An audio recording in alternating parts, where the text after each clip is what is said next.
So our first speaker, Mike Stevenson, works for H2Eco. We asked all our greener homes who would they recommend as an installer, and H2Eco came up pretty well when people recommended him, and so we're pretty happy about his credentials. And he will be talking about batteries, home batteries. Mike. Okay. Lovely. Just try and share the screen. Hopefully that pops up. You see a mug shot of me on there. Is that looking okay?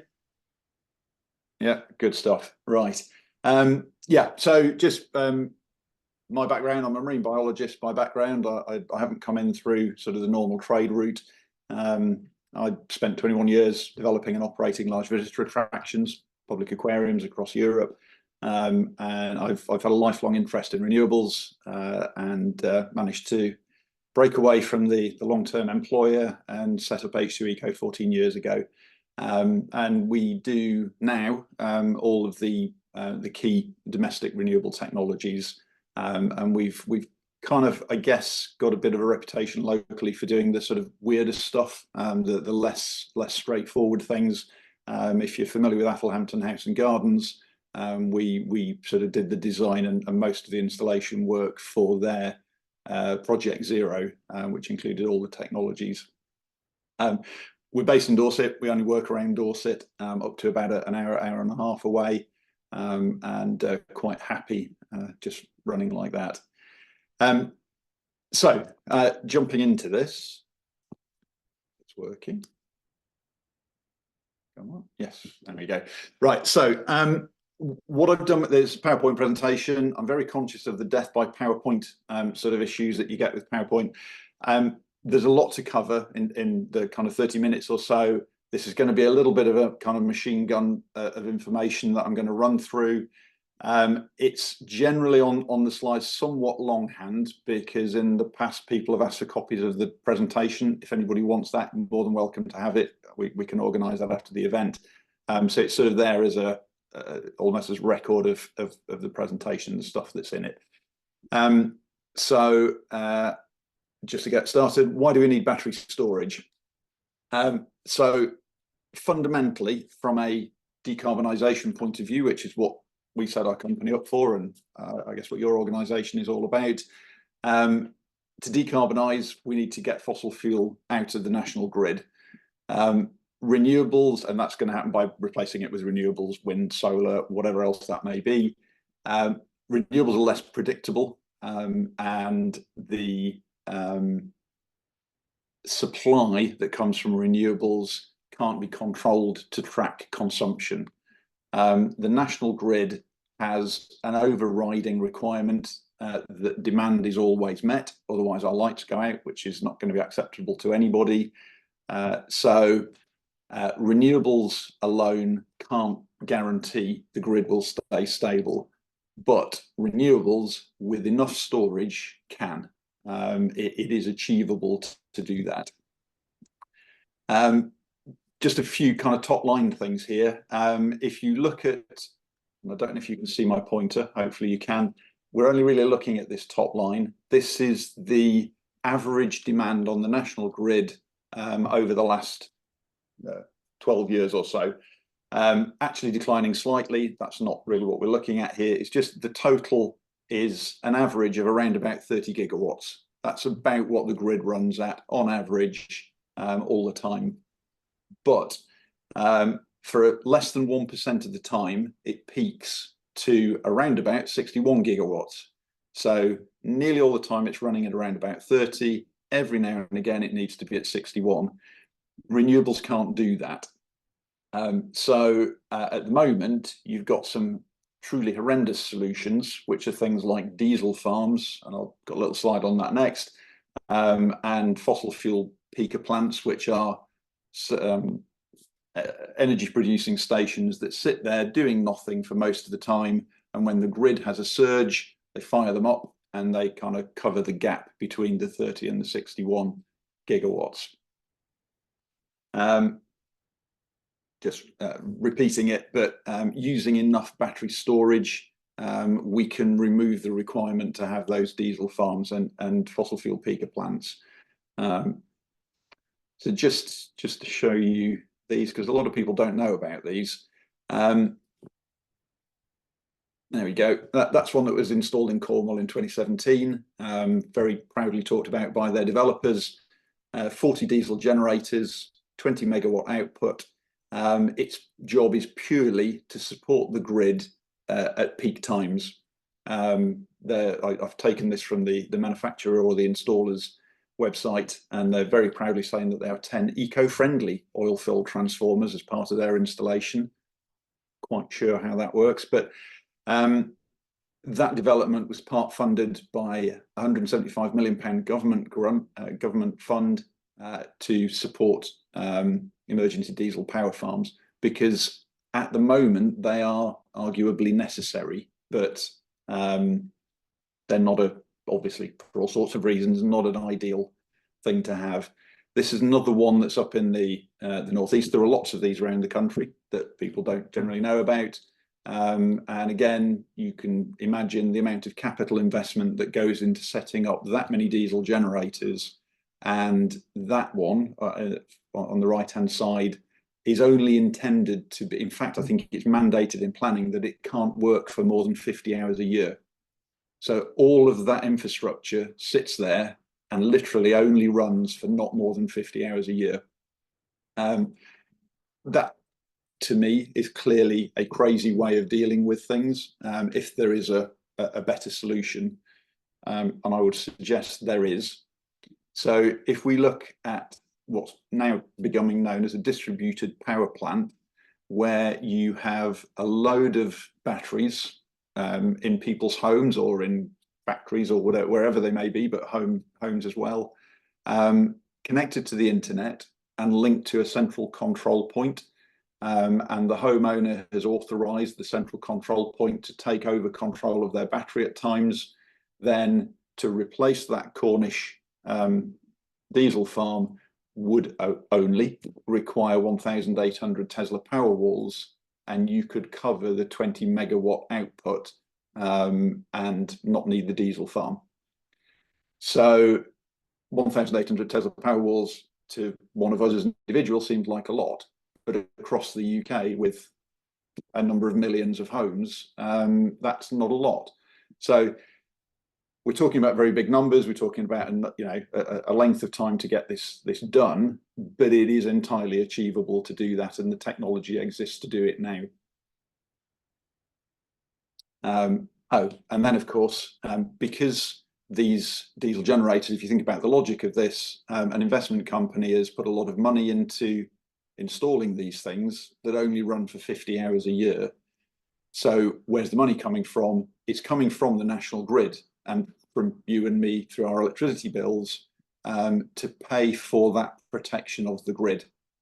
So if we can use distributed battery power plants as a concept, and this is starting to happen, which can then bid for the grid support facilities, then the money that would have gone to things like this can be distributed to the people who own the batteries.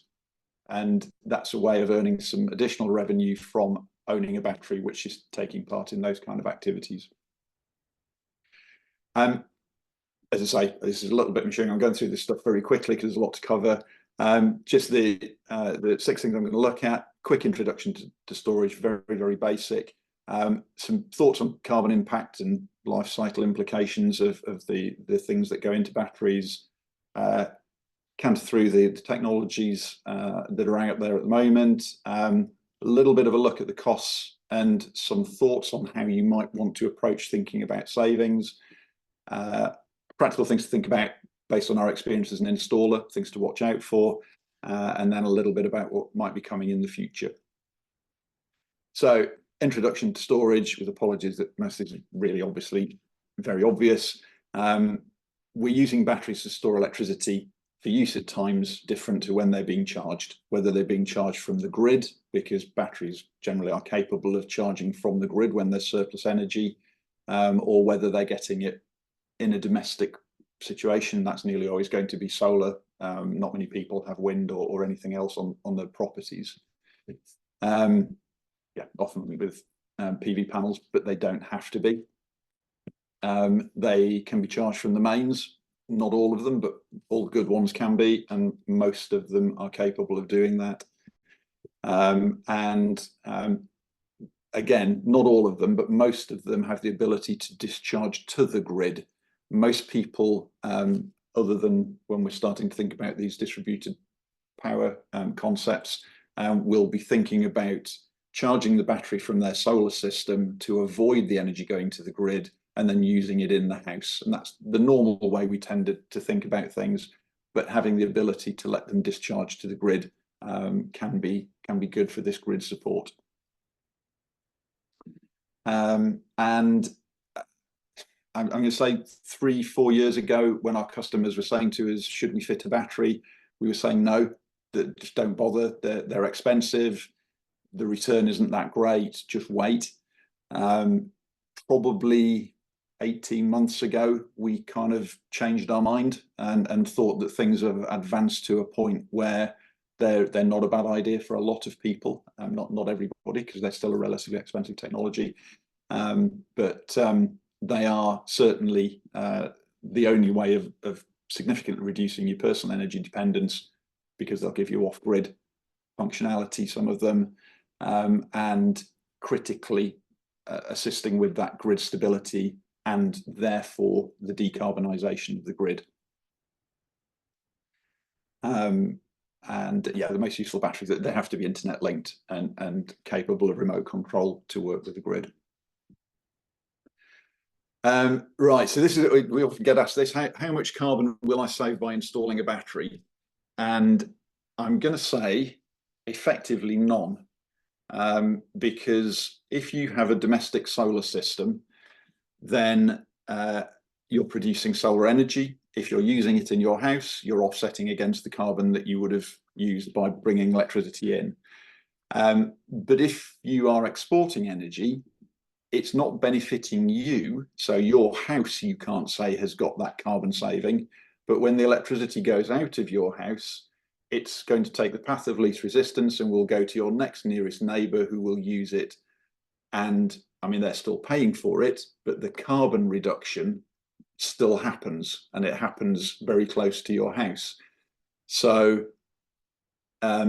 fitting a battery in the global sense is not going to reduce your carbon emissions. You're getting those anyway. You're getting those carbon emission reductions anyway, because it will be realised in your neighbour's house. But I'm banging on about this. What they do is they stabilise the grid, and that lets the wider grid transition to renewables, and that is critical and vital. And over time, that is going to allow us to decarbonise and achieve the carbon reduction targets that we have. So for an individual property, does it reduce carbon emissions? No. But will it allow us to reduce our carbon emissions as a country? Yes, absolutely. Wider environment issues, that we get this asked on a fairly regular basis. What about the materials that are going into batteries? Honestly, it's not great. It's an extraction industry. We're mining lithium. We're mining some stuff in places of the world where they don't have great employment records, and they're regimes that we probably wouldn't want to be dealing with. Currently there's no way around it. That's what the situation is. So yes, that's not ideal, but the components and the elements and the metals that are going into these batteries are very expensive. This is one of the reasons why batteries are expensive. So they will be recycled. I mean, we recycle the lead from lead acid batteries at the moment, and the things that are in lithium ion batteries are a lot more valuable than lead. So they will be recycled. Right now, there aren't a lot of recycling facilities, but there aren't that many batteries reaching end of life yet. As we have more electric vehicle batteries and we have more home storage batteries coming to end of life, undoubtedly there will be recycling plants that can deal with them. And as they're primarily metals, they're almost 100% recyclable. The manufacturers are, for various reasons, I'd like to think some of them ethical, but certainly some of them financial and risk-based. They're trying to reduce their reliance on some of these materials, particularly something like cobalt. And the new batteries that are coming out from the larger manufacturers are either cobalt free or have a very, very small amount of it. So the overall direction of travel is that the things going into batteries are becoming less problematic, although there are still issues. And this for me is the key thing, and it's the argument which is, it's not ideal now. It's the sort of best of a bad set of solutions. Eventually, as we get to the point where we have enough battery storage in the world, we won't need to keep digging stuff out of the ground. It's going to slow down because of that recycling ability. So the extraction will slow down, unlike fossil fuels, where you just dig it out of the ground, burn it and chuck it in the atmosphere. That never ends to the extent that you do it. Batteries will slow down, as they'll probably increase in the short term, but over time they're going to slow down in terms of the negative environmental impact. So there is a sort of a more positive end to that, I think.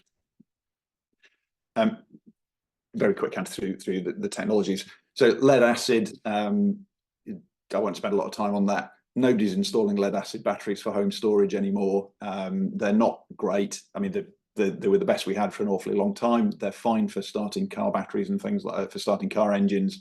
For storage, for all sorts of reasons, they're not a good idea. And if you talk to any installer, nobody's going to be installing lead acid, and that's not going to change.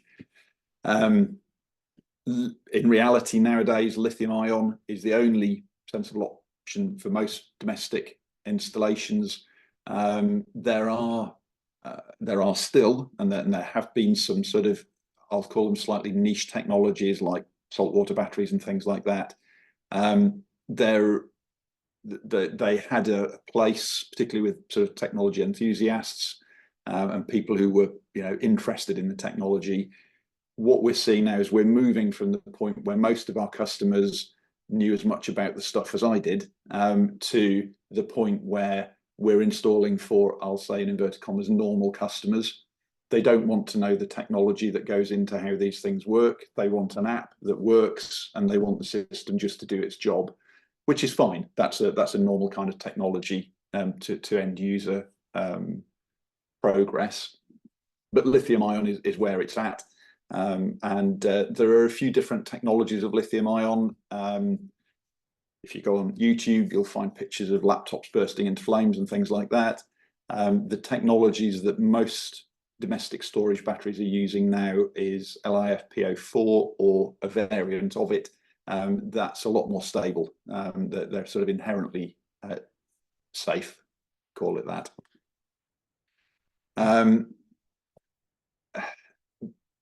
So DC and AC coupled. Before we started, a few people were asking about the things like grid limits. The national grid has the ability to control what you can connect to the grid. That it's within their gift to say whether you can connect to the grid or not, and that's based on the total size of your battery and photovoltaic system. Most of the batteries that people are installing nowadays, particularly retrofitted, so if you already have a PV system, will be what's called AC coupled. So the battery contains an inverter as part of its system. So the electricity in the battery is DC. It needs converting to AC to be fed into the property. So most of them are what's called AC coupled. The grid is likely to want to know about those and have a say in whether you can install them. DC coupled is a battery that sits between the solar panels and the inverter. The grid doesn't care about those. They only care about the AC bit that's connected to their grid. So there can be times where if we have challenges with grid permissions, then maybe using a DC coupled option can allow something to happen that would not otherwise be allowed to happen. Technically as well, DC coupled has less losses because we're not converting AC, DC, DC, AC as many times if we use a DC coupled battery. But I'm going to say 95% of domestic batteries going in will be AC coupled. National grid approval challenges. So that is a real thing which is slowing down battery installations at the moment for the installers who follow the rules and don't install where they're not allowed to. There is an application process to the national grid. In our area around the sort of Poole area, we're controlled by Scottish and Southern Energy, SSE, as the distribution network operator. An application for a small additional battery goes under what's called a fast track application. That takes typically about 2 weeks. If we have already a larger PV system or we want a larger battery, then that can take up to 3 months to get an answer. And the answer may be yes, no, or somewhere in between. So that's a bit of a thing to watch out for. And then just that the technology is becoming fairly standard. So the things that are becoming some of the differentiators between the batteries that you might want or might not want are, can it do off-grid backup? So if you have a power cut, is it capable of running your house off-grid? Can it time shift the grid energy? And you know, is that done in an automatic or a clever or a simple to operate way? And will they natively work with smart tariffs like Octopus Agile, where the energy price is changing every half an hour and the battery intelligently reacts to that and plays the energy market on your behalf?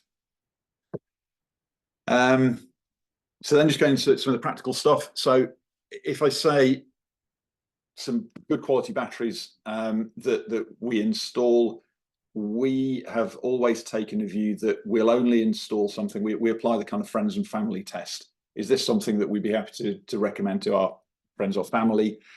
The key requirements for us: is the battery internet connected? So if the battery is not internet connected, we won't install it. I'll come on to some of the safety reasons as to why we have that as a requirement. This isn't to do with functionality. This is to do with ongoing safety of the battery. And does the supplier does the manufacturer give us good after-sales service? Because as an installer, we're responsible for looking after you. We've installed your technology. We expect to be making sure that that's working as well as it can be. But batteries, these type of batteries are not something that anybody's opening up and changing little electronic components in. So if we don't get good service from the manufacturer, we can't give good service to the end user. So 3 here that we install. Probably the best known is the Tesla Powerwall. We've just gone on to the Powerwall 3. That's our first install that we did last week. They store 13.5 kilowatt hours of energy. I'll come on to some more specifications a little bit later on. Second one is a SolarEdge battery. That's 9.5 kilowatt hours of storage capacity. That one is DC coupled. So that goes in sometimes when we're doing a new solar installation because it needs to work with a SolarEdge inverter. And the third one is a Give Energy battery. That's the Give Energy all-in-one, and they do different battery sizes, but I've used that one because it's comparable with the Tesla Powerwall unit. So those 3 all comply with what we're looking for, although I'll touch on the after-sales service with Give Energy as we look at a little bit more detail about those. So finances and costs. So these are our normal costs. This is pre-survey. Can be a little bit less, can be a little bit more, but these are pretty standard. So Powerwall 3, 13.5 kilowatt hours of storage, fully usable. It will produce up to 11 kilowatts of sustained production. So that's in most cases entirely capable of running your entire house. It's off-grid capable. So if there's a power cut, it'll just automatically flick over and take control of your house. And if we're installing it with a photovoltaic system, it will replace the photovoltaic inverter. So basically panels on the roof, cables into the Powerwall 3, and that's everything. You've got your PV generation and you've got your battery storage. The warranty is 10 years, 80% guaranteed capacity at 10 years, and that's with unlimited throughput. So you can use it as much as you want for those 10 years, and they'll guarantee that those figures. One of the questions we often get asked is, how long do they last? Nobody knows, because they haven't been going for that long yet. But there's a rule of thumb in the renewables electronics world, which is if you look at a manufacturer's warranty, you can reasonably assume that they expect it to last twice as long as they guarantee. That applies to it applies to heat pumps, it applies to solar systems and everything else. So solar panels usually have a 25-year warranty. We're expecting them to last 40 to 50 years with some degradation. So if we're saying where battery has a 10-year warranty, we're expecting it to last up towards 20 years on average. The SolarEdge Energy Bank, that has 9.7 kilowatt hours of usable storage. Through the SolarEdge inverter, it can produce up to 5 kilowatts of production. It is DC coupled, as I said before, so it minimizes DNO issues, but it needs to be working with the SolarEdge inverter and the SolarEdge ecosystem. That's £8,200, so more expensive than the Powerwall 2, which is larger. Warranty 70% at 10 years, also with unlimited throughput. So comparing those two, so well, why would I choose the SolarEdge system? You might choose SolarEdge if you have a lot of shading on the solar panels and you need individual panel level control, which the Powerwall 3 can't do. But otherwise, on all other specifications, you'd probably choose the Powerwall 3. And then the Give Energy All-in-One, which came out after the Powerwall 3. Well, it came out after the Powerwall 2, actually, although the specs are similar. 13.5 kilowatt hours usable storage, 7 kilowatts of sustained output. It requires a separate inverter to work with the PV. So to make this a comparable sort of set of numbers, if we add in the Give Energy PV inverter and the box that's required to make it work off grid, that's £8,300. 70% warranty at 12 years. Okay, a slightly longer, slightly lower output. I would say that the warranties are similar. So that's 3. And then this, I'm going to quickly try and get through this. How do you work out what benefit you're going to get from installing a battery?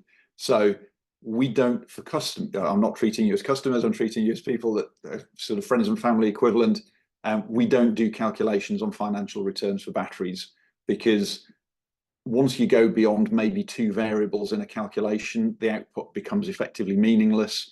And with batteries, there are so many variables that we don't know and which will change over time anyway, and things interact with each other. So this quick calculation I'm going to go through is just to give you a feel for it, and you could drop your own numbers in there and create a spreadsheet to tweak it as you saw fit. But in very general terms, if we assume, so assumption number 1, you're going to use more per day than the battery uses in total. So your average consumption, I'm going to use a 13.5 kilowatt hour battery here. Your total home consumption is more than 13.5 kilowatt hours per day. We're assuming that. Then take that. What's the cheapest you can buy electricity? So at this point, I'm assuming no solar. This is just install a battery onto your property. What's the cheapest you can buy energy at? Octopus have a tariff at the moment today that gives you 8.5p. So let's say you can buy at 8.5p. On that contract, how much would you be paying to buy electricity at the normal rate during the day when you're using most of your energy? That's 25p, which I think is round about the government price cap anyway. So if we subtract one from the other, we end up with 16.5p as the saving that your battery can create for those 13.5 kilowatt hours that you bought cheap and are then using rather than buying expensive. So you take that number, multiply it by the battery capacity, so you've got an amount per day, and then multiply it by 365 days a year. If you do that, that gets you £665 of savings. That's just due to time shifting. I'm assuming that we're 100% in and out. There are some conversion losses in the battery, probably around about 93%. I haven't modeled that because that's just yet another variable. But So you could knock 10% off that to be on the safe side. Then this is where it gets, beyond entire logic for trying to give a really accurate calculation. If you have a solar system, I'm going to make some more assumptions. Let's say you've got a system that's generating 3,500 kilowatt hours. 4 kilowatt system would typically be comfortably doing that. And let's say you're typically exporting 50% of that energy. I think the government standard figures are probably higher than that export, but let's just take that one. Then that would say you've got 1,750 kilowatts that you're exporting to the grid.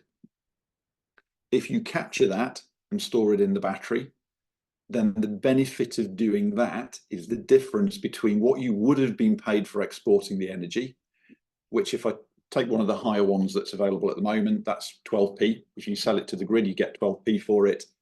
Knock that off the 25p that you would be paying to use electricity, leaves you 13p. So then we're talking about 1,750 kilowatt hours multiplied by 13p, gives you £227 of benefit from time shifting or retaining that PV energy within the property. This is not perfect, because though the time shifting and the PV time shifting interact with each other in a way that there is a government standard model for. So you would, in reality, you wouldn't see both of those two 100% realized and added together, but it gives you an idea. And then the thing which people generally don't know about is these grid support function payments, which have been available. There's a trial period, usually happens in the middle of winter when we're really getting clobbered on what the grid requires. SolarEdge have run a grid support payment system. Octopus have run something similar, and if you've been able to partake in those fully, it's maybe been worth about £100. That is only likely to get more as the grid becomes more reliant on renewables. We need to rely on this distributed power plant model more and more, and logically that will be worth more. So I think that's a not unreasonable assumption as to what's likely in the future. If you add all of those together, it comes out around about £1,000. If you're paying £8,000 for your battery, 7 to 8 year payback, and bearing in mind there's so many assumptions in here that it's nowhere near precise, I think it's probably safe to say that you could look at a sub 10-year payback if that's what's driving you. That compared to 4 or 5 years ago when it was probably 20 years plus, and that was longer than the life of the battery. So that was one of the reasons why we didn't used to recommend them. Some practical things to watch out for and think about. If you're looking at batteries, a battery is not a battery is not a battery.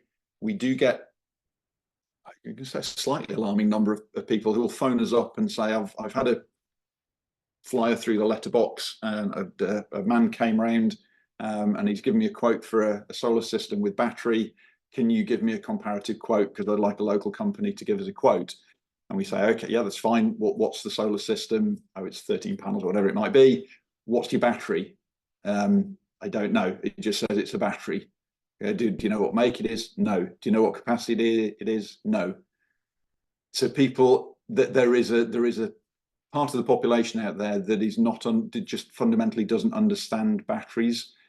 What you're paying for in a battery, amongst other things, but primarily, is the number of kilowatt hours of storage that it can hold.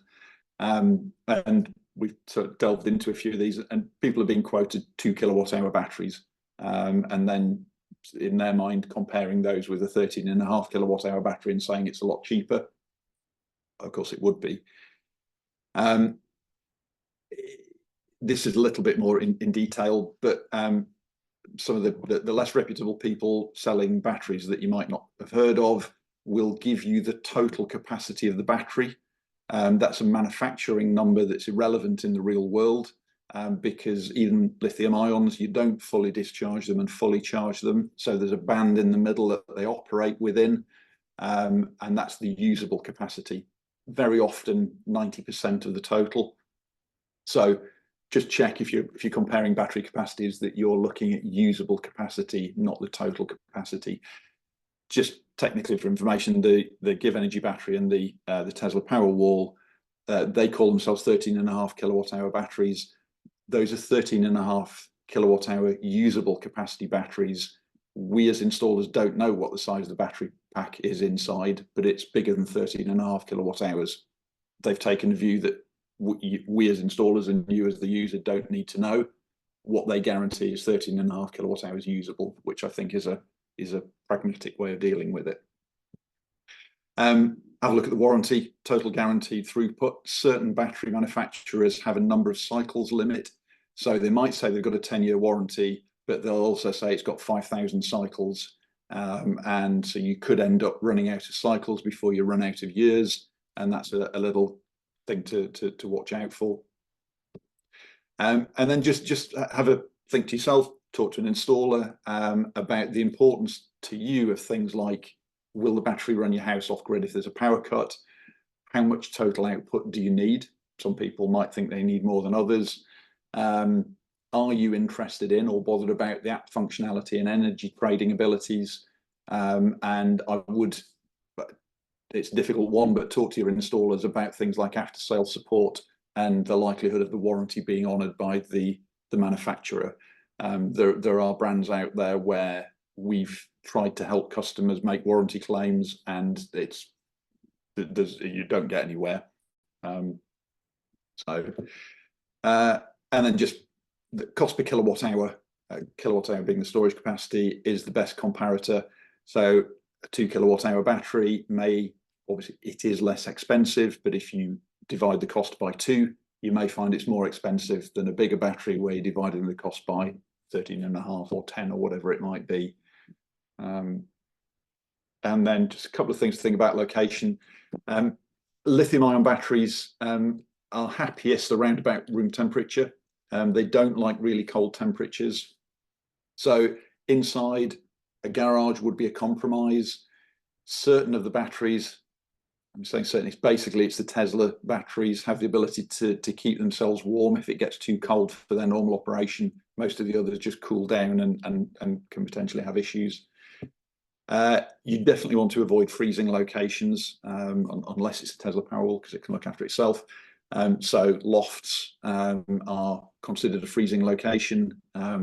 Unfortunately, there's been a lot of batteries put in lofts, particularly the smaller ones. That will kill a lithium-ion battery in fairly short order and cause problems.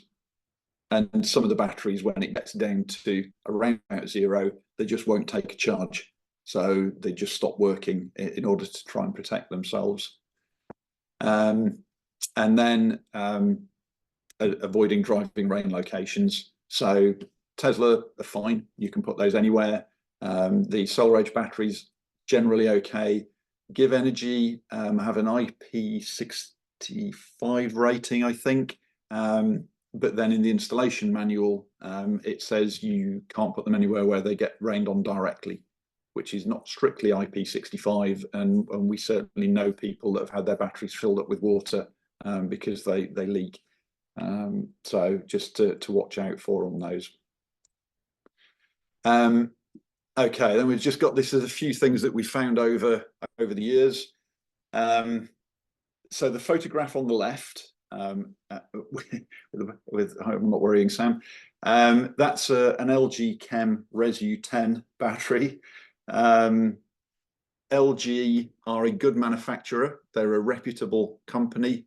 They had a catastrophic problem with battery cells. They supplied all the batteries that went into the Chevrolet Bolt cars that started bursting into flames in America because their battery pouches expanded and failed. They recalled every single Chevrolet Bolt that had been manufactured, and it's our understanding that the pouches that went into some of the LG Resu 10s were those same battery pouches. This is one of our installs that we did, and we got a call from the customer saying the battery's not working. We went out, opened it up, and as soon as we took the lid off, it all popped open. And I don't know if you can see my pointer. This thing here is a battery pouch which is blown up like a balloon, and that's imminently about to go pop, which is then a potential fire hazard. That's not good at all. We actually had this happen before LG organised a recall. They've then organised a recall based on serial numbers, and we've been working our way through those. I think we'd only installed about 6 or 10, and we've not all of them needed recalling, but some did. So this is one of the reasons why, for us, the internet linking and the registration process is critical, because LG know where those batteries are. Tesla know where those batteries are, and they can monitor them internally and check that they're okay. Certainly Tesla can. In fact, LG couldn't because it was going through the SolarEdge inverter system. But some of the manufacturers can certainly monitor the internal performance of the batteries.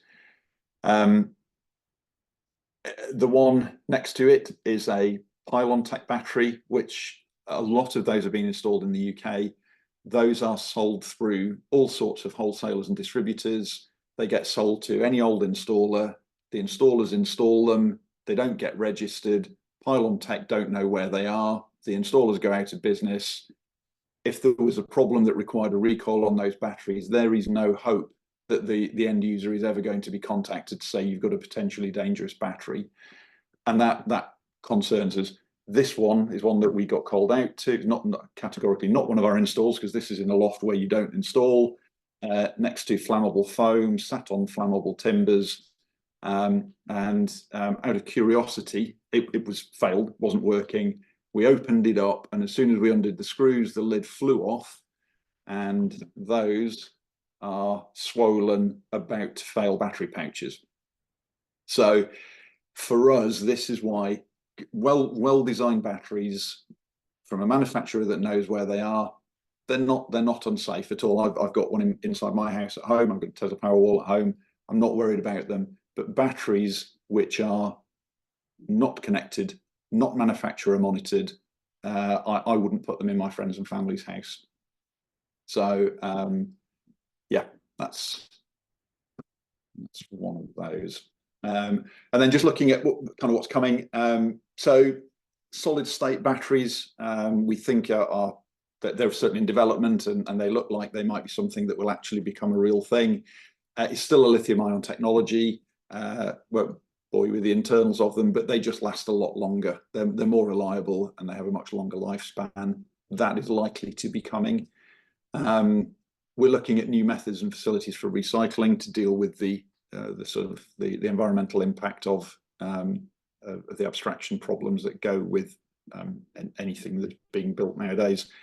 The control of the batteries is getting better and better. So we're talking about I hate that term, but artificial intelligence, machine learning. Octopus have their Kraken system, which is capable of managing batteries and playing the energy markets to benefit the end user, and of course Octopus in the process. And cost reduction over time. We've had a good few years where demand for batteries, partially because of electric vehicles, partially because of domestic storage, has outstripped supply. So battery prices have not come down. They actually went up for a while. They're now coming down.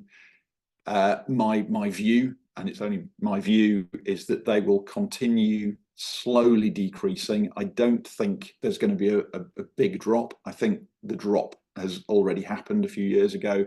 The big drop. I think it'll be a slow, steady decrease from now on. And conclusions then. So domestic battery technology, it is crucial for a sustainable energy future because of the fact that it supports the grid and allows us to decarbonize the grid and transition to renewables. As the technology is evolving, more accessible, more efficient, less expensive. But I'll use the analogy here of, when do you buy a computer? The computer next year is always going to be better than the computer this year. If you wait for the ideal computer, you'll never buy one. I don't think there's going to be a radical change in batteries. There's nothing I'm aware of that's coming that says there's a reason to wait. So I would say, if you're interested, have a look into it from any installer. it's the key to energy independence and reducing home energy costs and enabling an overall decrease in fossil fuel energy across the UK. It's a critical thing to get done. It would be lovely if the government would incentivise them. They have, you may all be aware, sort of in the last couple of years, they've removed VAT on batteries. So you can install a battery by itself and not pay VAT on it. Those figures that I gave earlier are ex-VAT. And there is no VAT on batteries installed now. Again, is it now a viable standalone without PV on the property? I would suggest it can be for some people. And certainly if you can't fit solar panels on the roof, then a battery is a step in the right direction. That's me. So brilliant. So we'll come back to sort of questions later. I know some people have put some in the chat, but I think I want to move on to Damon Rand. He's from CPRO, which stands for Clean Energy Prospector. They basically deal with transforming places into net zero communities. So very much a different scale of event than a single house. They're particularly brought to attention because they installed the battery system at Hazelmead, Bridport Co-housing. And I only met Damon once. He was sitting on a platform at Bournemouth because his train had been cancelled. And there was a Zoom meeting that we were talking about for a Loaders community energy project. And we kept on being interrupted by these announcements. So hopefully we'll get a free run now of telling us what do you do? What's a big battery for? What do we need big batteries? Yeah, good. You can hear me okay? Yep. Great.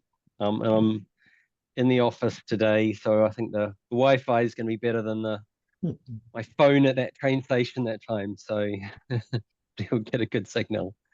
Great. Well, I mean, I think this is it's fantastic that Mike's gone ahead of me because he has covered.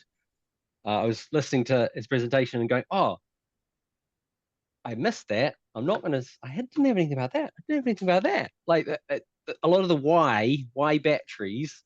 Like, oh yeah, actually." So Mike's already explained why batteries now. And I'm going to talk about how to integrate batteries into the UK for all the same reasons, but at the next scale up, so beyond individual houses, and how to bring batteries in at community scale.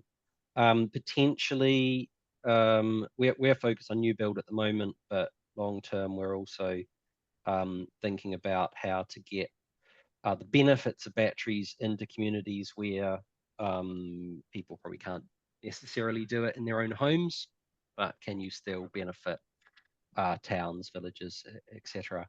So I have got a few slides as usual, because pictures are worth lots and lots of words. So I will attempt to share some slides, and hopefully this works out all right. And yeah, I'll just wait till you tell me that you can see my screen. Yep. All right. Okay, great. Yes, so our company is CPRO, Clean Energy Prospector, but that was a bit mouthy, so we abbreviate to CPRO now. And we're looking at building net zero energy communities, or communities of energy users that are net zero.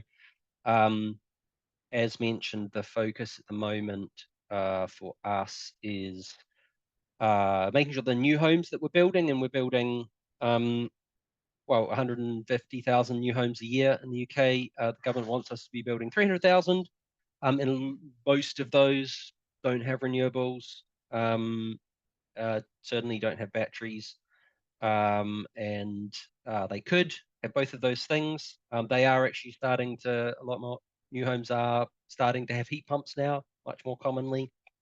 But we think new homes should have heat pumps, they should have battery storage, and they should have solar And if those three things are integrated into new homes, as well as electric vehicle charging, if they're all integrated in new homes, then you're able to deliver new homes without impacting the grids, is the theory. So we're a team of 8 in Bristol, and we've been going for a long time. We were a team of 2 until beginning of last year, but we've now sort of starting to scale up and starting to roll out with lots of other house builders. But we've got a couple of coders, some people in projects and commercial, finance. Those are the sort of 3 key areas of need for developing projects.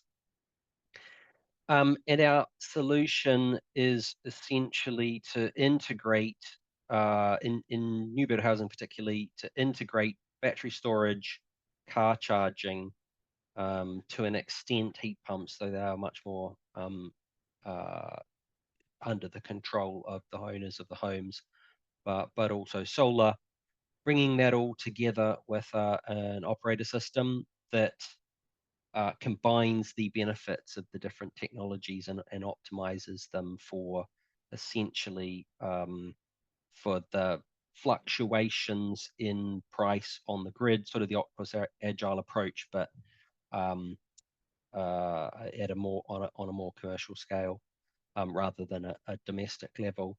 And essentially, we're trying to get to the point where impact investors will bring the capital into new build housing, so that house builders who traditionally are quite conservative folks and don't want to put extra money into anything that costs extra, if we can finance renewables and battery storage for developers, that it removes one of the barriers that is stopping them from building these systems into homes from day one. So this is the Hazelmead project in Bridport, which we're delighted is fully operational and fully occupied as of the end of last year, beginning of this year. What you'll see is that we've maximized, or the collective group, we help bring the money in, but then a great set of installers and the architect worked on making these roofs optimal for solar. So we've managed to get as many panels as possible integrated using an in-roof system, a tray system onto the roof, and across the site. And the solar is then able to feed directly into a private electricity network across the whole site. So what that means is that the solar is actually first directly feeding a central battery, and for all the reasons that Mike talked about, with needing a reliable manufacturer that's internet connected and is able to monitor batteries, control and repair them as required. We also work with Tesla on this project and on our other project as well. But the next scale up, so you've got the Tesla Power Pack. That's the one that you buy for your house. There's something called Power Wall, which is what Mike was showing. There's the Power Pack, which is the next scale up, which is sort of industrial commercial. And this is actually a mega pack, which is the next level up, which is 1,600 kilowatt hours of storage. So it's about, can't do the maths, 30 or 40 power walls. It's a bunch of power walls. And then we have we share all the power across the whole site, so each home can benefit from a community battery on the edge of the site. And one of the sort of key benefits here is to both centralize the battery, but also make it not the responsibility of the individual homeowners across the site. So we can take responsibility for the battery in one place on the edge of the site, but the customers are still able to benefit by getting the cost savings that are achieved through the solar and batteries on their bills. And then finally, we have these community EV charging. We've got there's 10 posts or 10 charger points in one part of the site. We can add more charger points around the site as required. All of those chargers, because it's all behind, the whole site is behind a single meter, a single commercial meter. So it's sort of like a university campus or something that might have a single meter point. Power from the solar and from the battery can supply the EV charging without crossing the public grid. We have 2 of these projects. So we've got the project in Bridport, Hazelmead. We've got another project that we brought along at the same time in Bristol. That's 33 homes. The battery slightly smaller, but both projects completed on similar timescales with similar technology. We essentially wanted to prove that this was a replicable model rather than a one-off. I like to say we're trying to build cookie cutters and make lots of cookies, not create snowflakes. We don't want each project to be unique. We're looking at a model that can be replicated widely, hence the delivery of 2 very similar projects.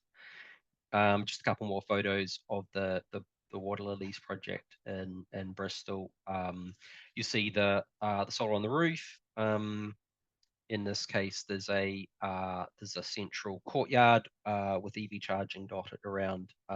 This is underneath the central courtyard, which is just a really nice feature of this development. The car parking is all tucked out of the way underneath. And this is the battery on the Waterleys development. It's the medium scale battery between the Powerwall and the Mega Pack. These ones are called Power Packs. And this one's 444 kilowatt hours. So I will do the maths. That's it's about 34 Powerwalls. There you go. Which this is a 34 home site. So you see that is essentially a Powerwall per property, but tucked onto one corner of the site. Just know we also for these projects have actually bought a commercial share of the Kirkhill wind farm from Ripple. So for both projects, and so there is a sort of stretch goal that we're working on is to be able to integrate the wind from the Kirkhill wind farm into the development. We actually haven't managed to do that yet, but that's something that our software developers are going to be working on soon. And so let's just look at how this battery is operating in one of these sites. This is the Water Lily site rather than the Hazelmead site, but if we look at what the homes are doing, and this is load from what are called feeders. So there are 2 feeders across the site which feed half of the homes each. So each of these lines is half of the homes, and we see there's a morning peak overnight. There's not too much power, and then the sun rises and you get some negative power across the day. And then you head into an evening peak, and you get this bigger evening peak as everything's all electric. So people are cooking with electricity and heating with electricity. So you get these evening peaks. In this case, people came home and they started charging their cars. So the green line is EV charging kicking in as well. So that's sort of a day in terms of consumption. What was the battery doing at the same time? So overnight it started charging, in this case about 1 AM, and it became fully charged in this instance a few hours later. Did nothing across the morning because it wasn't worth supplying the homes when the power was cheap at night.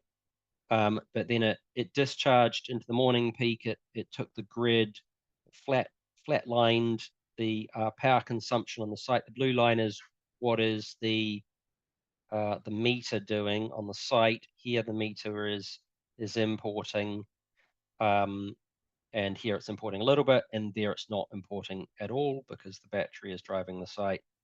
And then in the evening, as we head into the evening peak, it did another charge, running up to 4 p.m. So between 3 and 4 p.m., there was another period of time when it was relatively cheap, so the battery charged a bit more.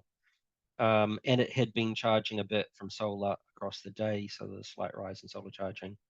And then starting at 4 p.m. until 8 p.m., it discharged almost fully. It removed the site from the grid for a period of 4 hours, zeroes the site out through the evening peak, and then back to letting the site draw from the grid from 8 p.m. onwards. That's what happened on that particular day. Just to follow up really on how batteries make money. In this case, this is the wholesale market. It's what is called the price spread on the wholesale market. We see the minimum half-hour price on a particular day and the maximum half-hour price on a particular day. And we've got this chart is from the beginning of last year to basically the end of last month. So it's coming up on 18 months of price data for the UK wholesale market. What we see is the minimum price, and this is just at least one half-hour period, was negative in the wholesale market a significant fraction of this year. And that is increasing. This negative pricing is becoming more and more prevalent. And at the same time, we also see the energy crisis ending. So back here at the beginning of last year, we still see we were in full. The energy crisis was in full force. You had wholesale market prices up around 25 pence per kilowatt hour. That is before any taxes or distribution charges. This is just the cost of the energy. Whereas we see like currently it's more back to sort of semi-normal amounts of sort of 10 to 12 pence, rising a little bit as we head into winter again, but back down to a more normal level. That's the maximum price across the day. So the batteries are looking for times to charge at around these red minimum prices, and then removing the homes from the grid at the higher price, and sometimes even discharging back to the grid, particularly like a spike like this where price went up to 20 pence. The batteries would have kicked back out and start pushing power back to the grid in those instances. And just to say that we talked a little bit there about the sort of price arbitrage, buying cheap and selling high, and also sharing solar around sites. One of the other reasons that we're talking to house builders about this is that there just isn't really much grid capacity left to build new developments, new housing developments, and particularly there's a big problem right now because the government is putting out the Future Home Standard, which is driving people to take gas out of new homes and move to heat pumps, which is obviously we all want that. We don't want to be burning fossil fuels. We want to be moving to clean electric heating with heat pumps.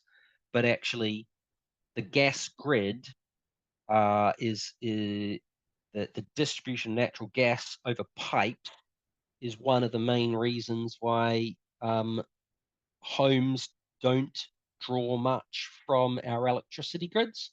And as we fully electrify homes, house builders are struggling to implement Future Home Standard. Quite often they're finding that they just can't get capacity for electric new builds, and therefore they're lobbying to go back to gas power, go back to fossil fuels and allow extensions to the Future Home Standard to continue to build new homes with gas, because the grids, their argument is the grids aren't capable of handling full electrification yet. So this is really one of the main reasons that we're working with house builders around battery storage now, because the kind of batteries that we put into Hazelmead are able to provide constraint relief during peak periods and bring the electricity demand of new homes back down to where they would have been on a gas-based fossil fuel development. We can ensure that these homes have similar or potentially even lower electricity grid impact while still switching to heat pumps and still fully decarbonising. And the way the battery simply sits between the homes and the grid, reducing the capacity of the grid at peak times by just monitoring that flow of power. One final point, we get asked a lot if we're working in retrofit. At the moment, we are focused on new build, but Mike also talked about some of the I actually can't quite remember the term used. We call it virtual power plants. I think Mike used a slightly different term, but this is the linking of lots and lots of small batteries together and solar plants together into what looks like an integrated power plant of sufficient scale to have meaningfully bid into the national markets, which are not normally accessible to single homes, for example. And so the virtual power plant concept is about having sort of a community scale infrastructure, bringing it all together, and potentially, we've got a pilot project starting in Bristol at the moment, which is looking at whether we can aggregate rooftop solar around the city with one big battery in Bristol, and have the assets all work together and coordinate as a virtual power plant. Great, there you go. Sorry, I don't know whether hopefully I wasn't too far over time. There you go. That's amazing. I've learned a lot now, and that's really fascinating. That in a city you can actually block together and make a virtual power plant that can play the market, as it were, but also can level out differences. Which sounds a great idea. So I'm sorry, John, we haven't got as long as I was hoping for you. And I suspect the question and answer is going to be very tiny. We might sort of just perhaps go on a little bit beyond 9 o'clock, but John Dalton, he's one of my greener homes. You can find out more about his home from the video on the Dorset Greener Homes website. But he's a creative seeker after individual solutions, I'd say. And he's very good at sourcing unusual ways of doing things. And so this is kind of the other end from CPRO, what you might do if you take things into your own hands. John.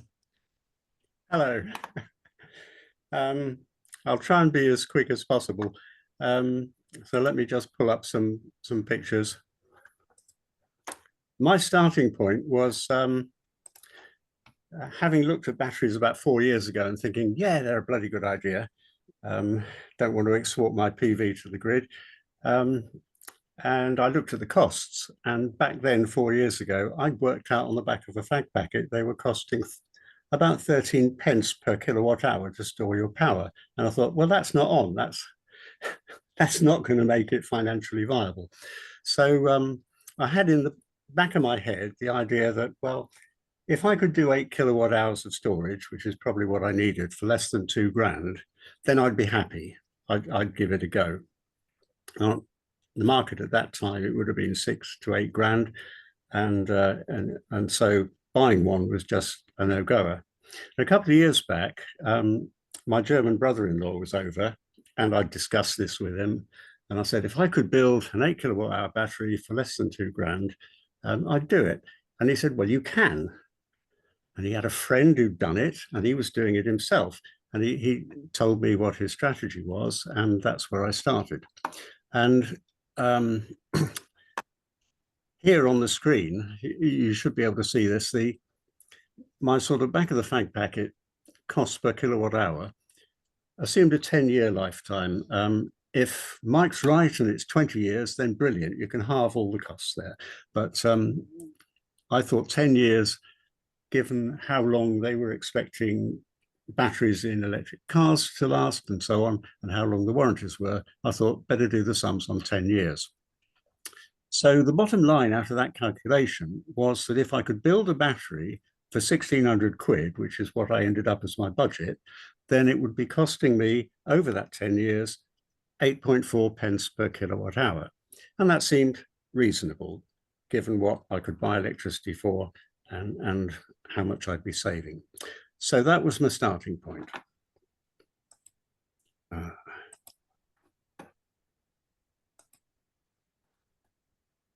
I've got to move a window somewhere. Here we go. Anyway, my friend said, if you go on Alibaba and look at this vendor, you can get lithium iron phosphate cells for a decent price.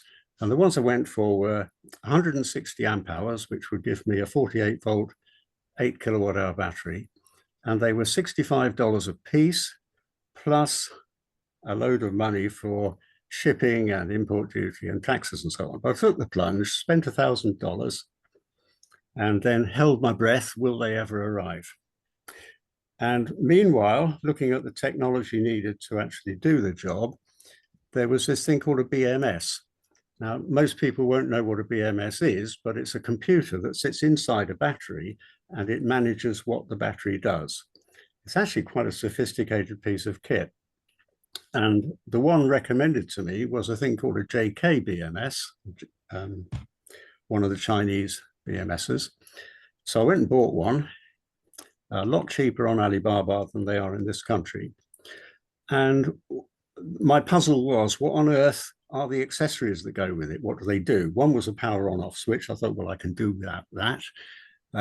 RS485 is to do with communications. I thought I might need that. It's cheap. I'll get one while it's going. And then a screen. And I had no idea what the screen did, but I'm glad I bought it because it's absolutely invaluable. And that screen at $9.80, I think if you buy them in this country, they're about 30 quid. So it was a good buy. And then while the batteries were on their way to me, I thought, heavens, when these things come, I've got nothing to charge them with. So I looked around for battery chargers, 48 volts, and they're all expensive. So I thought, well, I might as well get the inverter and use that to charge the battery while I test it. There's a little company near Axminster that does refurbished kit. And they had these so far AC coupled battery inverters with 3 kilowatt hours output. And that would work nicely with my 48 volt battery. So I got one of those and it was here the day the batteries arrived.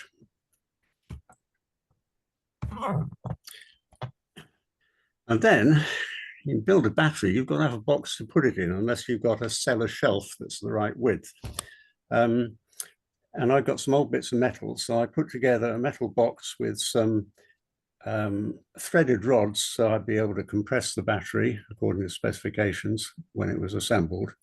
Put that together in my little workshop and then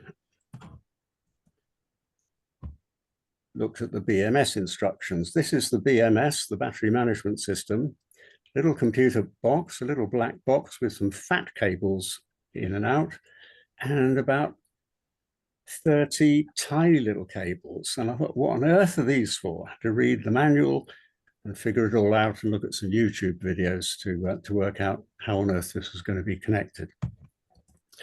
And then once the batteries had come, put the cells in the box, strapped them together with their bus bars and wired them up to all of the sensor cables to the battery management system, and then started charging it and testing it. I must have spent probably 3 weeks solid time learning about this stuff, putting it together testing it, characterizing it, and then installing it in the house.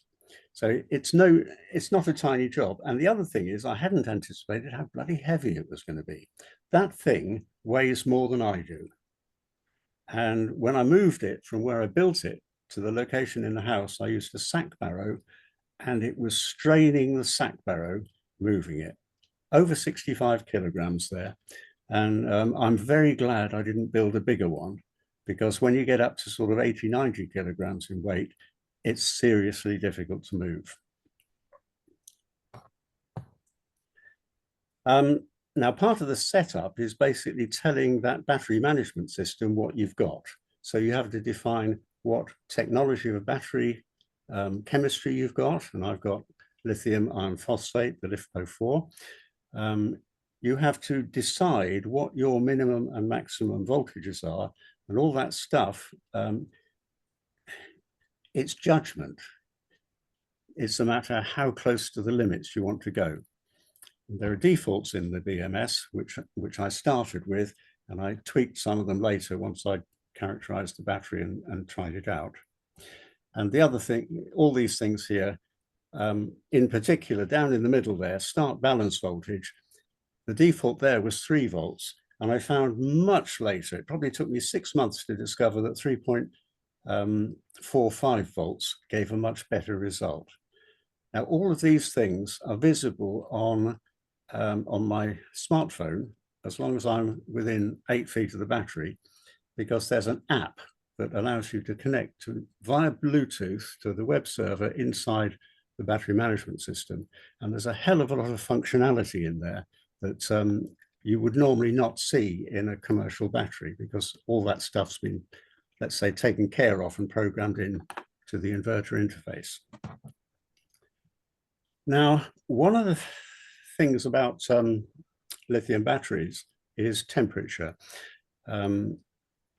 Lead acid batteries are much easier to manage. They have a steeper state of charge to voltage curve, and they don't vary so much with temperature, and much more predictably with temperature. The difficulty with lithium batteries is knowing how much charge is in them. And you can see from that chart that if the temperature varies, that's the vertical scale, the voltage at any particular state of charge goes all over the place. So you can't use voltage to tell you how full a battery is. Doesn't work. What you have to do is you have to do what's called Coulomb counting. So the management system has to count the electrons in and count the electrons out and try and keep track of how full the battery is. And so in the status display on the BMS, halfway down here, well, yes, you've got, this is fully charged. You've got 160 ampere hours in the battery. That's the 8 kilowatt hours, and various other parameters. And then down at the bottom there, you've got 2 temperature sensors that they provide. They're both measuring 22 degrees C, which is fine. And the question I had was, does the battery management system take into account the battery temperature when it's adjusting things like the maximum charge rate? And I still don't know the answer to that.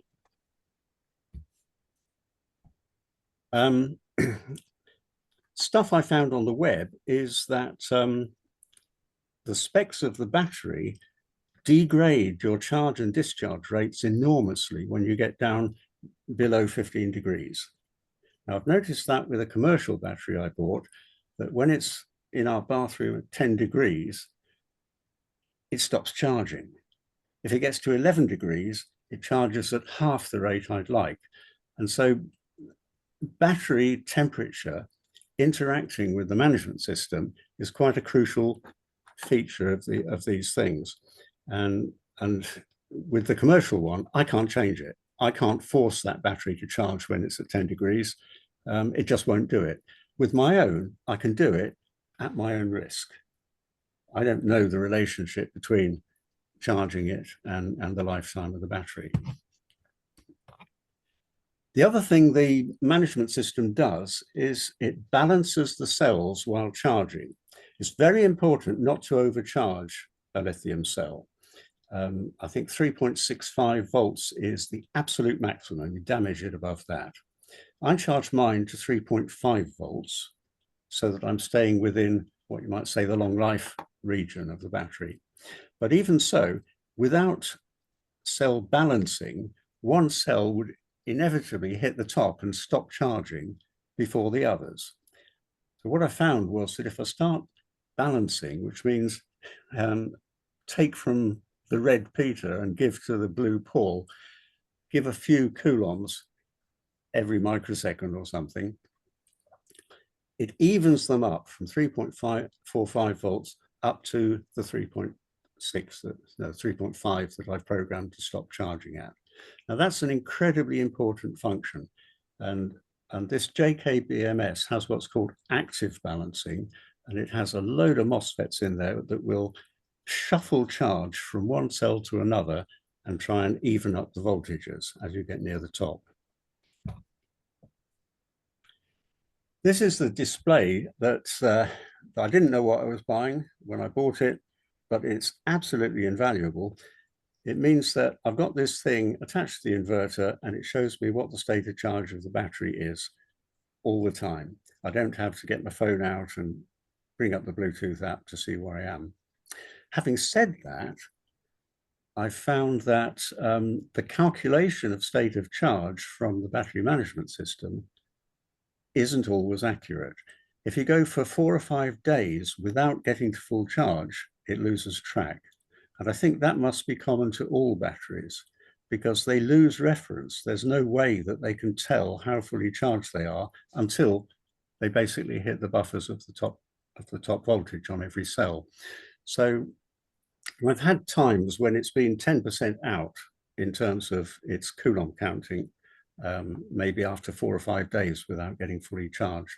So I think one recommendation is people with commercial batteries is don't assume that the state of charge is what it says it is unless you've allowed it to fully charge at least twice a week.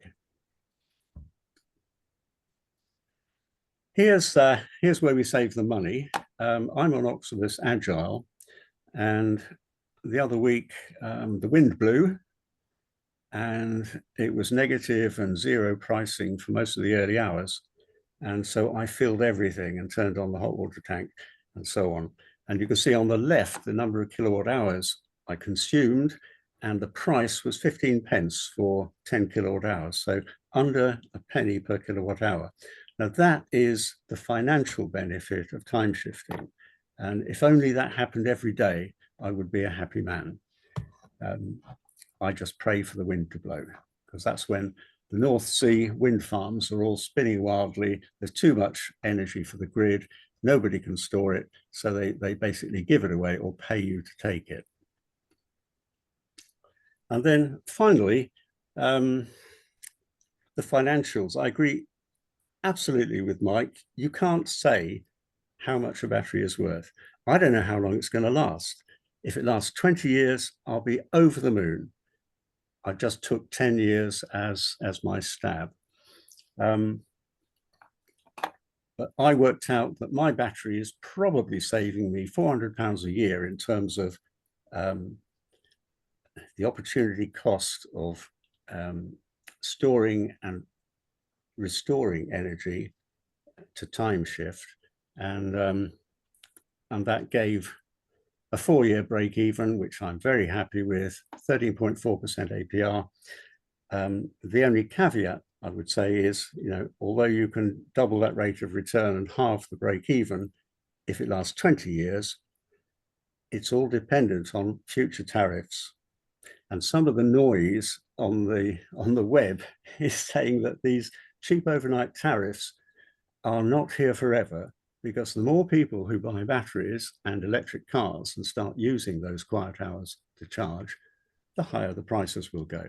In other words, the more people who balance the grid, the less differential there will be between the highs and the lows. So haven't got a crystal ball. I can't say what's going to happen in the future, but I'd say don't go and borrow money to buy a battery. That's it.